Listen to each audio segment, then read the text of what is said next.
don't try booking coach tickets with your glasses off.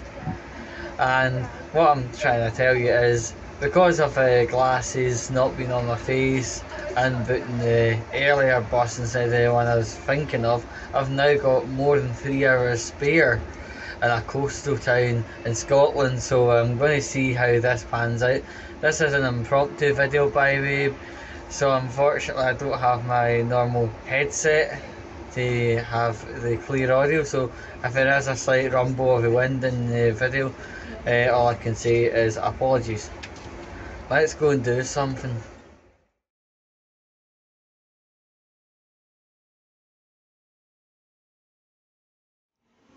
A wee spot of lunch before I go any further.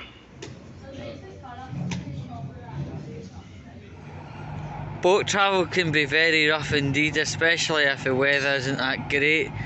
And interestingly enough, the brand Caledonia McBrain, also known as Calmac, has been in a lot of trouble recently with dodgy boats, people going on strike, and the Ferguson Marine Service running badly late with boat builds. Hashtag SNP, lol. This is actually the very first time I've been on a big major ferry boat apart from the Yoka ferry. I'm sure that doesn't count, but whatever. That's a different perspective. I tried to say first time round, but butt came first. See, to be honest, this is far well organised than what you see on the television. Television says a lot of bad things, but this looks pretty luxurious and whatnot. And actual live food. Wouldn't it ever get us on a coach here?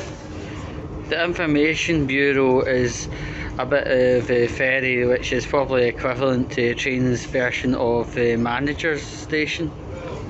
This is far more luxurious than a Levante or one of these trains, the West Coast ones and all.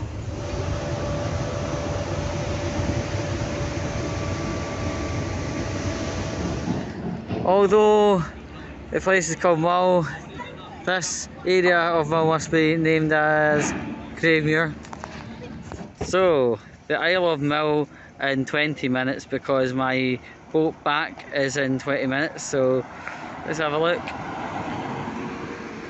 Now that's the oddest petrol station I've ever seen, because normally the fuel pumps aren't that far from the wee shop that controls the pumps and controls when the fuel gets turned on and off. But it seems to be working on its own. It's a long distance between that and the Gleamer shop up ahead. Yeah, I think we've pretty much picked a nice enough day to go to Mull. I never planned this one, it was just an urge. I seen a boat station, thought, aye, okay, let's get on with it. So yeah, let's get on. Thirsty and I need a drink before this boat back. Now this is a part of the boat I never discovered on the way up from Oban to Mull. Fantastic.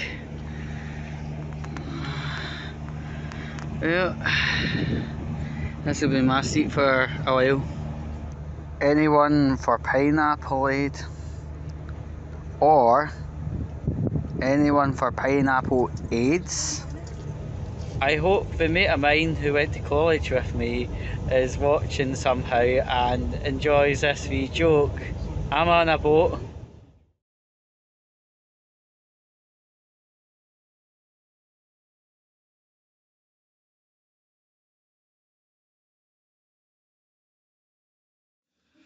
Right, we're going to be on a boat again. Some people call it the Calmac, some others call it ferry, and I call it, well, I'm not going to get technical about it. We're going to go somewhere very much more interesting, so catch you on board. Unlike yesterday, where it was absolutely roasting hot and I was sweltering just even at the thought of walking up a set of stairs, it's quite a bit different today. Rainy and cold, you can see. According to a survey done by people who attended my year in school, I am the most likely person to be going anywhere with our life. Considering the fact I'm actually on a boat, the opportunities are completely astronomical. I hope the friend that I went to college with is somehow watching and enjoys the joke. I'm on a boat. Well, when I read that sign right away, I immediately thought Finport, like from Still Game TV show, but it's pronounced Finniport, and it's the south of the island of Mull.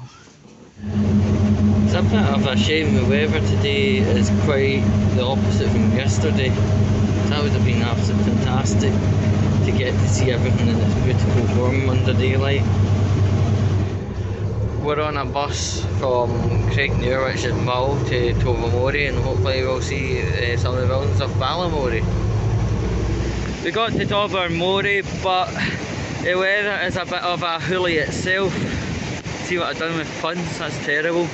Back in Glasgow, telephone boxes are not always used to make calls, but in the majority of cases it's there to orchestrate drug sales and prostitution.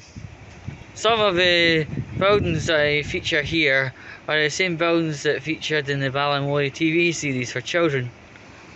This is the full range of buildings from end to end, most of which were actually featured in the Ballymorey TV series. This is a better angle actually. The only downside I would say about here is there's a part over there on the camera that you actually have to share the road with cars, and whether the car owners know what's going on or not, I don't know, but I had one car right up my arse blaring its horn, so I turned around and says to the car owner, one more toot of the horn and you won't have a windscreen anymore. It didn't look anywhere big or brave after that, to be honest. This is up a hill, and yeah, I believe some of these buildings were used for the Ballymorey TV series. Time's ticking against me now, and I'll be returning back to where I am. And I just want to say, yeah, I enjoyed the colourful buildings and stuff, and it was quite an interesting wee navigate around the town centre. Well, I did say one thing at the start of the holiday. I was leaving producing an episode to when I got back off a holiday. Maybe doing a double trip episode, if you like to call it that. It's actually not too bad, but we'll see. And thanks for viewing, and I'll catch you sometime soon.